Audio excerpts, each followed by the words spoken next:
how are you? Oh, well, I'm okay. Oh, shake my hand or what?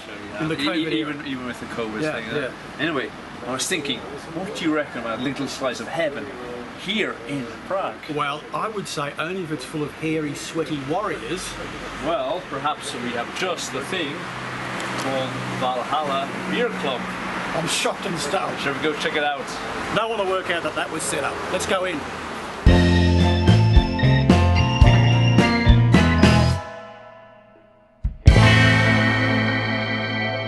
Thanks for inviting me to heaven, Tina. My pleasure. I didn't think I'd get in, to be honest. Why not? I've been a very bad man.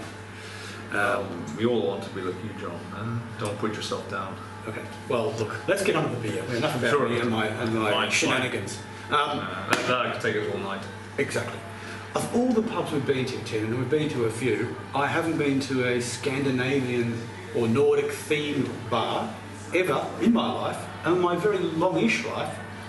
So this is the first time. Do you know much about Scandinavian beer? Other than the fact that you should go to a special store to purchase any good stuff, not really. I have been there a few times, but it's obviously quite expensive, and the beer you get in the supermarket is very weak. So their style of drinking is very different too. So you've got to go to the heavy beer shop to get. Pretty much, yes. Bottle shop. So yeah, their drinking culture. I'm not saying they don't drink, but they drink. It's very yes, exactly. I think it's very different to ours. I think we know a few Nordic people, and look, there's only one speed. No names there's only one speed with the Nordics. It's full ball, full ball. Let's get stonkered, completely stonkered. I'm not sure they have. God bless them. A casual, one or two beers after work. They don't sit back and have a contemplative political conversation like maybe the Czechs do. Now, what are you drinking here? Looks like something out of a Vegemite jar or a jam jar. This is an Imperial Stout Double. I will say the name, and not guarantee I'm going to pronounce it, but Amager. Amager? Oh yeah, Amager, yeah. So please chime in if my pronunciation was more incorrect. You're the man with the accents. What's it like? It's very nice. I gave it 4.25 out of 5. It almost doesn't taste like a beer, other than the strength. I can already feel it in my legs. Brilliant. So it's a heavy beer, isn't it? It's like 10.5%.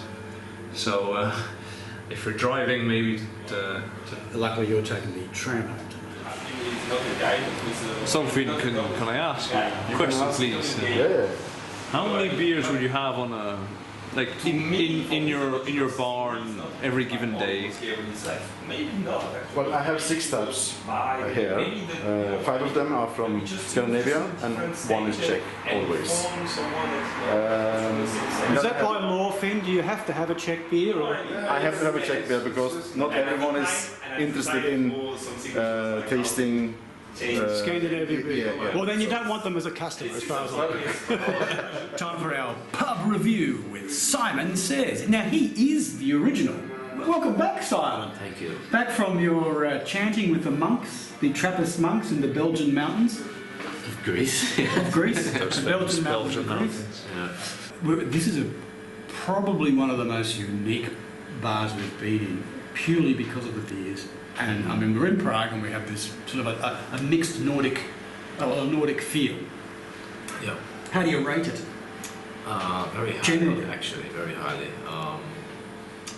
I would also agree that's the most unique place we've been to, and for that reason it's going very high in my estimations. I think it has something that the other places we've been to don't have.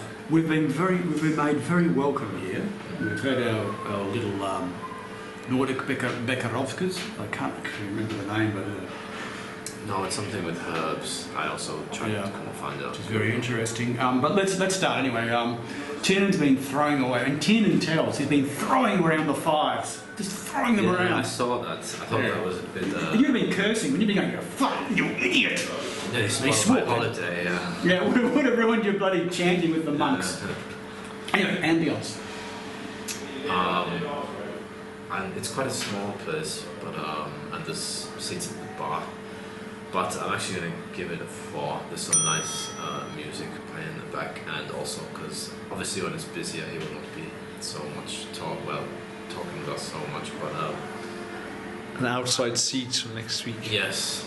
Oh yeah, you can see it on the outside the front. Yeah. Yeah, I think it's good, and obviously with that it will get better. So yeah, I can't complain. Yeah. And it's Wednesday night and it's mid-September, and so I think Nordic, COVID is in the air, so maybe that's turned some people off. So And it's also still very new. yes, it's only been open since, well, she was meant to open early July, and then the lockdown happened, and then he couldn't open until June, I think. Wasn't Oh, okay. Sorry. March was the original opening, yeah. So it's a very, very new place. Service. Well, Come on, Simon, lay it on me. based on our experience, obviously, as we said, if it was busy, it wouldn't be the same. Also, because we had a chance to speak with us often tonight. But based on this, I'm going to give it a 5. He's influenced you, hasn't he? Our Belgio Iro colleague. Yeah, surprisingly, I'm feeling good after coming back from vacation, so he gets a 5. Those Trappist monks have treated him well. Yeah. They must have. Yeah. And price, so. Yeah, price is maybe the Sticking point? Sticking point. The prices are basically matching what they would cost back in countries, but they're being brought, or maybe a bit less. Yeah. Probably a bit less. They are being brought though directly from there, and obviously you do need to make some profit. money on it. Yes. Yeah. So. So I had a beer from Sweden called a Strawberry Pride from the Brewski, which I think is a famous brewery in Sweden, and it was 200 crowns. Now that's in Prague. That's a very, very expensive beer. In fact, you just don't see it in your traditional Czech pubs. You could go out a whole night and drink on that. But you can get in some of these bottle shops. There is things like around 150 for a bottle. Yeah, well, for a whole bottle. That's true. Yeah. It's only about 75. Yeah, so mine was a half a litre. So look, that's expensive, but it comes from Sweden, so it's a unique experience. So yeah, you got to pay more. It's not your traditional Czech prices. What do you give it? Yeah, they do actually have a Czech beer normally on tap, which is the normal prices. The Hendrik beer, so you can, if you like your Czech beer, they've got the average. It's a little bit more expensive. But I have to say, given that Tienan's been there to the Nordics a few times, and it's probably a little bit under what you would normally pay there, I would give it a 4 actually. All things considered, yeah. Yeah. Simon, I want to thank you on your return. I hope I delivered this time. Simon, you always deliver. You always deliver. Tiernan is merely a stand-in. Tiernan, that was beer heaven, wasn't it? Yeah, well, you had 3 and they pretty much knocked you out, right? I feel okay, but I tell you what, I really like. Sure? You sound like you. No. If you're looking for a Nordic experience in Prague, come to Valhalla. Valhalla. See ya.